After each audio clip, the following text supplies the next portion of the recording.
Why was Planet Coaster such a big deal?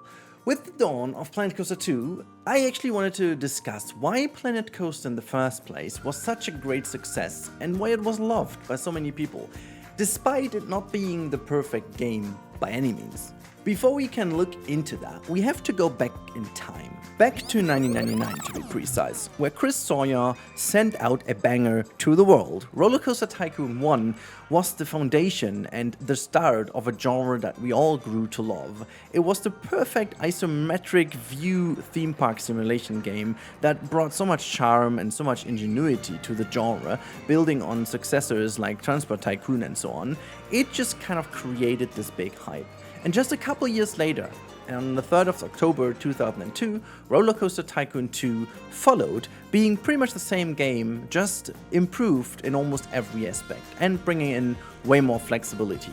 And only 2 more years later, Roller Coaster Tycoon 3 saw the light of day and brought in a perfect 3D graphics at that time and opened the doors for so many new younger fans to the brand and was basically a modern classic, still loved till this very day. It was developed by Frontier Developments, just to be sure, and after that we entered a big void of 12 years without a proper theme park simulation game that actually made it out there to become big. There were a couple of others, but let's not talk about them. In 2015, 2 games actually announced that they will be released a year later in 2016, and that was Roller Coaster Tycoon World under the hood of Atari and some other developers, and Planet Coaster by Frontier Developments. During this year, things have been a little bit mixed up, but the longer it took and the longer time passed until the end of 2016, it became more and more evident that Roller Coaster Tycoon World would become the best. Well, never the best. It was actually a big disaster. And similarly, at the same time, simultaneously, Planet Coaster grew to get more people excited for a game developed by a certain Frontier Developments. So you can see where this is going. And then, just one day before the release of Planet Coaster, a certain Roller Coaster Tycoon World decided to release a unfinished and horrible game, basically digging the grave of the brand Roller Coaster Tycoon and making space for another brand to step up, which was, obviously, Planet Coaster, released the 17th of November in 2016, opening the doors for so many fans to have a new favorite in the house. And now let's talk about why this was going to be the new star, despite what Roller Coaster Tycoon World would have done, even if it would have become a way better game than it actually did. So let's jump into that. And obviously, I just want to quickly mention, this was developed by Frontier Developments, who had a huge experience in that genre, because they did eventually Roller Coaster Tycoon 2 and 3, as we've talked about. Now, the first big point why this game, Planet Coaster, was going to be such a big success was the graphics. It may sound odd looking at them right now and, seeing that people say that this is one of the weakest parts of Planet Coaster 1 now and why people are so excited for the second one. But at this time in 2016, they nailed a completely new Roller Coaster Tycoon game, if you will, a park simulation game with a semi-realistic appeal that brought a super realistic kind of landscape and stuff like that, and also some guests that, in my opinion, have one of the best designs out there, because they don't really borrow any style from any certain persons or any, figures or whatnot. They brought in a completely new style, which from close up looks relatively funny and just kind of comic-y, but then again, zooming out, they create a believable crowd, The scale of this game was just so much bigger and better. Some would argue the scale was even too big, but hey, that's a different story. Now, this entire game brought a new graphic to the table and made this very step up from Roller Coaster Tycoon 3, which, with all the mods and all the creative people out there already creating some very stunning visuals, it obviously lacked certain engine-based things, and the graphics in Planet Coaster were absolutely amazing at that time and created the foundation for a way better and modern future. And some of the screenshots, and even I have a photo in my room of a screenshot of Planet Coaster 1, can be mistaken for an actual photo. So that was definitely a big strong point. The second very big successor in this game was the overall content. I know there will always be people complaining about the lack of rides, the lack of favorites they have themselves, but looking at this objectively, this game, till the end of its time, had over 50 roller coasters, countless rides, track rides, flat rides, whatever you can imagine, a bajillion of different shops and in-game brands to fill the needs of your guests. The content in this game was certainly not a problem, and even I, with over 3,000 hours of playtime, I am very sure that I never ever did build everything in this game, and I'm very certain that I'm still lacking a good 30 to 40% of the game's content that I've never touched, because obviously I also have favorites and stuff. The overall content for a game like that was absolutely amazing, and if you want to check it out before the second one comes out, do it, because it offers a brilliant array of things, even if you just go for the free version and the base version. More about that later, because this is a strong point on its own, but I'm not going to spoil that as of now. Because first I want to talk about the coaster builder as one of my other picks why this game is so amazing. Now granted, one of the many things that people will criticize about this game as well is the coaster builder, but I think it's a very split one. It isn't as great as the No Limits one, and arguably maybe this is the one single area where Roller Coaster Tycoon World had a little win over this game, even though they didn't execute it finally. However, Frontier did not decide to go a node-based system, which at this point in time was going to be the one to pick, you know. This was No Limits 2 approach, this was the approach that Roller Coaster Tycoon World went with, and in some ways was really nicely done.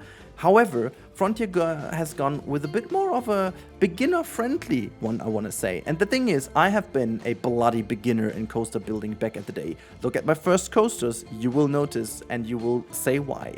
Now, I absolutely loved the fact that they allowed me to have a very good access to it. Accessibility was a thing, but over the time I learned more and more how to build proper coasters, and I could still do this to a certain extent with this coaster builder. I do understand though that experts obviously have reached a certain limit at some point. I still believe that this coaster builder in itself, with all the flexibility and with all the new parts, was still a strong point of this game, because it wasn't only a tool for experts, it was a tool for everyone to build a decent coaster. And isn't that exactly the thing that a game like that is all about, to be a favorite for everyone? I guess so. The next one, and it's a very simple one because you're listening to that the whole time in this video, and if you enjoyed it as much as I, well, welcome to the soundtrack of Planet Coaster. I think it's very hard for a game to come out with a very remarkable and also a soundtrack that will become a classic nowadays with so much music out there. But I truly believe that J.J. Ibsen and the team have created such a unique soundtrack that whenever I hear it, I get the same feeling than the soundtrack I hear in Roller Coaster Tycoon 3 or even 2 and 1, which to me is one of the testaments why this game is so great. It's not only about the soundtrack, obviously, the memories paired to the game. However, it is a brilliant soundtrack. And the sound design in this game, something we will be talking about, is also equally great. But the soundtrack itself is amazing, and definitely one thing that drags you into this game over a certain other one. Another very, very good part of it is the voxel-based landscaping. Now, in all the other games, in the old games, landscaping was kind of a thing of putting these like boxes up and down, you know, very classic boxes in Roller Coaster Tycoon, obviously, but also Roller Coaster Tycoon 3 had a similar system. There was a bit of smoothing going on, but you still had these like squares that you can push up and down and make these things work on a grid. But this game, Planet Coaster, offered you a brand new and completely flexible building tool for landscaping, even with creating caves and overpasses and stuff like that. That was, at this time and still till today, one of the best landscaping tools I've ever had in any game. So props to Frontier for pulling that off. Now the next point is DLC and free update politics. I know not everyone will be a fan of that, and I know that still I sometimes would favor a add-on politics, you know, like having two bigger add-ons, like Roller Coaster Tycoon 3 had with Wild and Soaked. But, you know, things have changed, times have changed, we all pay a bajillion euros for different subscription models like Netflix, Amazon, blah blah blah. And this is the time. However, you can execute that in a nice way, or you can do the EA thing. I'm very glad to say that Frontier decided to go a very nice thing, because I think overall the update politics of the Planet games, I should say, because Planet Zoo went into the same direction and pulled it off equally nice. However, Planet Coaster established that of having DLCs every 3 to 4 months, and alongside these DLCs, a very substantial free update was pushed. And I'm saying very substantial because it wasn't the very obvious like bug fix or just fixing a couple of things and have one nice goodie. No, it was always a very proper addition of some game-changing mechanics over hotels, restaurants, and different entertainers, rides, and blah blah blah, picnic tables, not to forget about those. They have done, over the course of 2.5 years, almost 3 years, they brought constantly new updates, going from, predefined updates into fan favorites that even we were able to create with them, and creating a game that everyone loved equally and get some favorites in. I absolutely loved what they did, and if you look at the full version of the game right now versus when it launched, they have created basically a 1.5 version of the game, and it absolutely is worth every single money you spend over the time, because obviously you didn't need to buy any DLC or every DLC, but you could. And alongside that, you get the same mechanics as everyone else was getting, including the DLC, which in a way only added new content. So this very difference between cosmetic stuff you got through DLCs and game-changing stuff you got through free updates was amazing, because it didn't leave out any people who couldn't afford a new DLC or didn't want it because they didn't like whatever DLC, Ghostbusters for example. So I definitely think this was one of the very strongest parts why this game kept being exciting for so many people. Now, my friends, we need to talk about the biggest bang in this area, and this is the piece-by-piece building. Sure, we did have some games in the past that offered flexibility in building, Zoo Tycoon 2, for example, already had a pretty proper and pretty stable building system. Same goes over Roller Coaster Tycoon 3, by the way, but it was only about the mods that it became super powerful, and it wasn't about the base game pieces that were all grid-based, and only because of modding and stuff you could just go into at least a diagonal way, but hell no. Welcome to the world of free 3D building in a computer game, even with adding a 3D gizmo after certain people like me, Sylph, Coaster Cat, and like all the others, I remember Cucamonda and so on, manipulating the game till it's broke. And Frontier was basically so annoyed that we broke the game, so they were like, here you go, you have a 3D tool in the game. And it turned out to be one of the best decisions. Even the other game tried to copy it and obviously didn't master it. This is a wonderful example of how you can spark creativity with a very simple thing you give people and they create something way bigger out of it.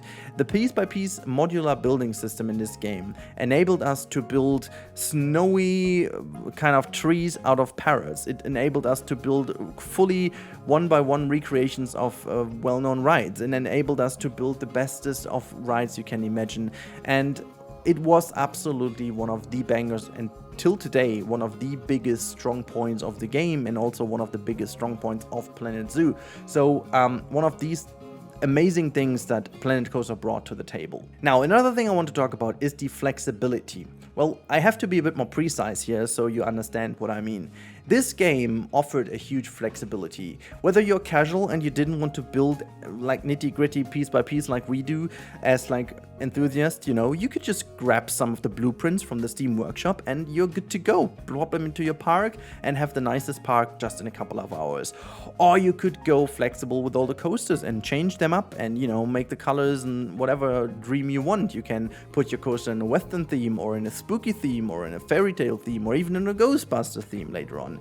And also, the game offered a lot of performance or like quality of life stuff that is still making it great to this day. Have I even talked about redo undo as a feature? Because that was something very unknown in the genre.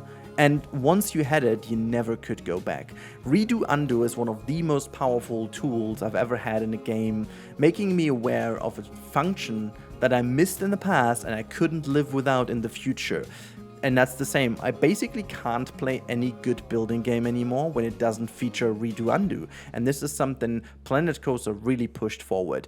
alongside all the other things like the 3D Gizmo I was talking about, and some grid options and blah, there was so many good things and made this game so flexible, from a powerful 3D toolbox to a very nice casual theme park drag and drag clicky game. So I really like the fact how you could go from the most realism-oriented build that took you half a year to a very out-of-this-world, super over-the-top sci-fi park in just one day. And I love that, because this will bring everyone together in a game like this. And the last point I want to talk about is love. Well, love of details. If you look at Planet Coaster as a game, there is one thing that is something not many people talk about, but I can tell you is one of the biggest reasons why so many people love the game without even knowing what they're looking at. Frontier Developments didn't want to make only a new game to make money. They made a game that they loved and they cared about. We have had the joy and the privilege to talk to so many devs over the years, having had private sessions with them, meeting them in the various occasions and talking to them late into the night, having a drink and two, and just talking about so many things. And you could actually know that they loved the game and they were constantly thinking about this as a fan and not as a dev, which sometimes would have been better to think about this as a dev, but hey, who am I to judge? It's it's the way it is. But no, what I'm going to say is the sound design in this game is beyond crazy. It's one of the best sound designs in any game I've ever experienced in my life. People will argue that some coasters don't really sound like they do, but the thing is, they haven't just recorded coaster sounds. They have built up everything from the ground. They have calculated in the distance to where you are. They have like very nice sound design when it comes to different amounts of people in the park, and it is just amazing. Just let yourself be sucked into the world of Planet Coaster and listen to what you can hear. It is so joyful and so fun. And also other things like bringing in a fast pass possibility for the queues, or the little animations of your guest and of this of the entertainers. Like, look at them. There are so many lovely little animations that you may have missed out till this day, because they have spent so much time adding these little wonderful things. Like when you have two little younger people, not like adults, but also not kids, like these teenagers, going through the park. Sometimes you see them starting being friends and later on leaving the park as couple. That is so cute when they find a bench or so and then slowly get together, and sometimes the one will slide away because being shy, but all of a sudden one grabs the hand of the other and then they go both side by side. And also 2016, they already did that with all genders together, so not sparing out anyone, which to me was back in the day already so lovely to see, when the discussion about all of this was not even going on that much, and they just did it without even focusing on it. You've never heard them talk about this. It's just in the game, and that's lovely as it is. And there are so many little examples I could mention. It is absolutely so lovable and so nice to see all these little details. And the design, like people say, the design is not about the details, it is the details. And I'm not sure if I quoted that correctly, but what it wants to translate is that all these details together makes this thing that you love, because these little things make the bigger picture better. And I truly think that this is true for Planet Coaster. Now, all this together, obviously, was this game perfect? No, it wasn't, by any means. Look at pathing, for example. The performance wasn't that great either. And graphics, to be honest, they were great at the time, but they didn't hold up quite as much because of many things, like the engine itself had some flaws back in the day, which was improved over Planet Zoo, for example. And also, anti-aliasing wasn't really great. The game wasn't optimized on multi-core, and all these kind of things came together. Granted, the coaster smoothness isn't the best in the genre and could have been better, and the lack of real dark rides, for example, the lack of real shows, and obviously the lack of anything else despite a proper theme park with coasters and stuff, for example water parks, that we will get eventually. Yet, I gotta say, this game pushed the limits of the genre so much, and it improved over Roller Coaster Tycoon 3 in almost every single aspect, and not just a little bit, by far. It made those 12 years of a gap actually matter, and it brought out a game that was these 12 years better than Roller Coaster Tycoon 3 in every aspect. And it's maybe my very bias over here, but looking at all the different ratings of the game and feedback and stuff like that, this game is absolutely high up the ranks of any critics out there. And honestly, I think I know why, which is exactly what we've talked about in today's video. Now it's about to speak about with you. What do you think? Is this game a classic, a modern classic already? Is it a classic classic? You tell me in the comments. I truly believe Planet Coaster was the perfect game to let the brand Roller Coaster Tycoon 3 rest in peace, and Roller Coaster Tycoon, which, by the way, makes sense that Frontier has finally sold the last bit of its license of Roller Coaster Tycoon as a brand, which was in fact Roller Coaster Tycoon 3, and they are now free to form a new legacy, which will be Planet Coaster, with now its second installment. And honestly, if it's going to be as great as Roller Coaster Tycoon 3 was over Roller Coaster Tycoon 2, I think we are all up for a great future.